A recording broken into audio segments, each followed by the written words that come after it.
So we've got find is another string method, and find gives you the ability to find a substring within a string. So the example here, text, is hello, welcome to my world, and we're doing text.find equals welcome.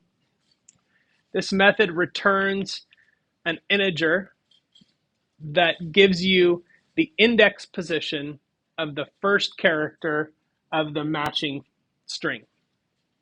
So in this case, it would return 0, 1, 2, 3, 4, 5, 6, 7. So if it's the start of the string where it finds that character, then it's actually going to return a 0 because remember, the first index is 0. So let's take a look at this.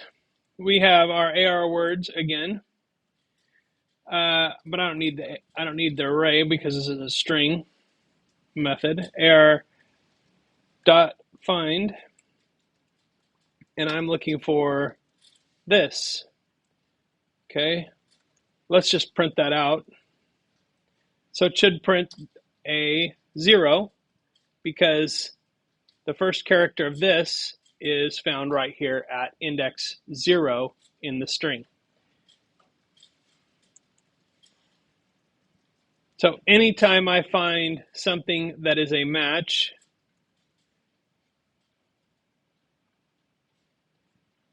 an exact match, then it will return that.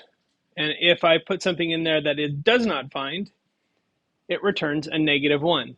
So I can search a string to see if a word is in that string, and if it's not there, it'll tell me by returning a -1. So yeah, question? Multiple of the same word. It finds the first only. I can also specify a start and end. So what I could do, if I leave those off, it searches the whole string. But if I were to create a loop, I could have it find the first one, and then the next time it searches, it could start at the index following the one that it just found. Does that make sense? And then it would return all of them. There are other ways to do what I'm describing to you, but that's how I would do it with find.